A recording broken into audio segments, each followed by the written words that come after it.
एक माँ के लिए बहू का पक्ष ले बेटे को घर से निकालने का फैसला लेना कोई छोटी बात नहीं। राम प्रसाद जी और कौशल्या जी ने बहुत गरीबी देखी, फिर भी कभी शिकायत नहीं की, क्योंकि उन्हें ईश्वर से अपने अच्छे कर्मों के फलस्वरूप पुत्र की प्राप्ति हुई। बचपन से ही माता पिता ने अनुज की हर इच्छा पूरी की, जिससे अनुज अपनी हर बार उनसे मनवाता है। जब तक बच्चे बच्चे होते उनकी हर जिद माता पिता पूरी करने की कोशिश करते, जो उनके बचपन में उन्हें नहीं मिलता वो देने का पूरा प्रयास करते।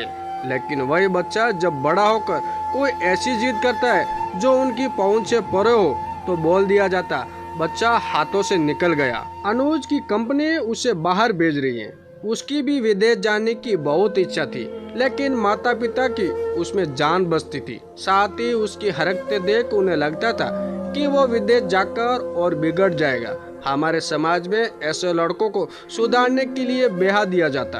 अरे शादी कर दो इसकी, पत्नी नाम की नकल पढ़ते ही बिगड़े से ज्यादा सुधर जाते। चलो जी, ये भी हो गया। नेहा को बहू बनाकर कौशल्या जी अपने घर ले आई।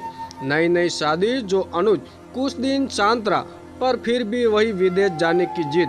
राम प्रसाद जी और कौशल्या बहू से कहने लगे, बहू हमें लगा था तुम अपने प्रेम में इसे बांध लोगी और फिर ये जिद छोड़ देगा, लेकिन ये तो वैसा का वैसा। बाबूजी बुरा मत मानिएगा, 24 साल आपने इनकी हर जिद मानी, फिर मैं कैसे 6 महीने में इन्हें बदल दूंगी।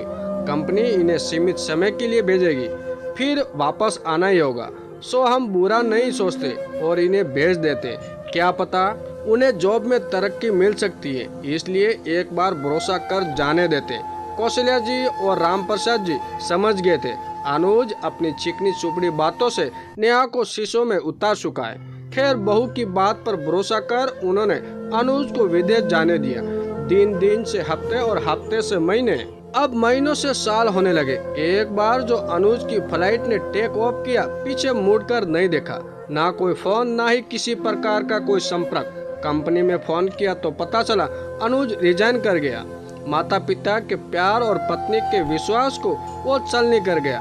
घर में कभी गलती से अनुज का जिक्र नहीं होता। बहू, तुम हमारे लिए क्यों अपना जीवन बर्बाद कर रही हो? ये हमारे कर्मों का फल है, हमें अकेले भुगतने दो, तुम अपना नया जीवन शुरू कर सकती हो। कौशल्या जी ने नेहा के सिर पर हाथ फेराते हुए बोली, लेकिन विधि के विधान को कुछ और मंजूर था।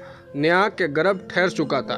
उसके मम्मी पापा बोले, आप कोई मतलब नहीं इसका, तुम गर्भपात करवाना, नया जीवन शुरू कर दो। इस बात में सास ससुर ने भी उसे नहीं रोका, जबकि उनके लिए आसान नहीं था। आखिर नेहा का अंश उनका वंशज था। नेहा ने 9 महीने बाद एक सुंदर सी बच्ची को जन्म दिया। अब नेहा की बेटी 9 साल की हो चुकी है। दादा दादी की लाडली और नाना नानी की परी माँ की आंखों का नूर थी। अवनी को इतने लोगों का प्यार मिल रहा था कि उसे कभी पिता की कमी महसूस नहीं हुई। लेकिन बड़े होते होते उसे समझ आ गया कि उसकी माँ कितनी अकेली है। 9 साल की नन्ही अवनी ने माँ पर पूर्ण विवाह का जोर दिया। जो काम घर के बड़े नहीं कर पाए वो इस बच्ची ने कर दिया। विवेक अवनी के ट्यूशन टीचर थे, बड़े ही सज्जन व्यक्ति जो उसे घर पढ़ाने आते थे। वो भी मानी मन नेहा को पसंद करते थे। ये बात राम प्रसाद जी और कौशल्या जी भी समझती थी, लेकिन बहू से बात करने की हिम्मत नहीं होती थी। बेटी की जीत के आके आखिर नेहा हार गई। सालों बाद आज उसके चेहरे पर खुशी देख सब लोग खुश है। अभी मेहंदी का रंग चढ़ाई नहीं था, दरवाजे पर कैब आकर रुकी, जिसमें कोई और नहीं, इस घर का बेटा अनुज आया था। अनुज नेहा के सामने शर्मंदगी से सिर झुकाए घुटनों के बल बैठ माफी मांगने लगा। कितना इंतजार, नेहा इससे ज्यादा कुछ नहीं बोली पाई। आंसू मेहंदी पर गिरने लगे। अवनी माँ के पास आई, इसके आंसू पोसे, सर शादी कल है तो आप कल आइएगा।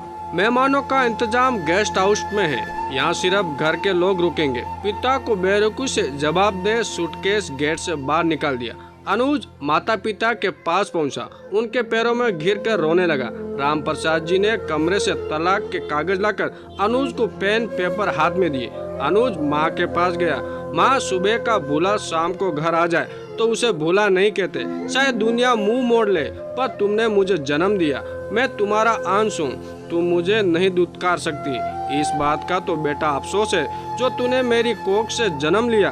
काश मैंने बहू नेहा जैसी किसी बेटी को जन्म दिया होता जिसने बहू होते हुए भी बेटे का फर्ज निभाया। मैं और तेरे पिता इसके हर आंसू के जिम्मेदार है। हमारे अपने बेटे ने अपनी ख्वाहिशों के लिए हमें छोड़ दिया और ये पराई बेटी जिसने हमारे लिए अपनी हर ख्वाहिशों को दिल के कोने में कहीं दफन कर दिया। आज बरसों बाद ये माँ बेटा देखकर नहीं पिघलेगी। सुहागन होते विधवा का जीवन जीने वाली मेरी बहू आज इस घर से बेटी की तरह इज्जत से विदा होगी। कौशल्या जी ने बेटे को बाहर का रास्ता दिखाया। अनुज बेहद शर्मिंदा तलाक के कागजों पर साइन कर चुपचाप सिर झुकाया वहाँ से निकल गया।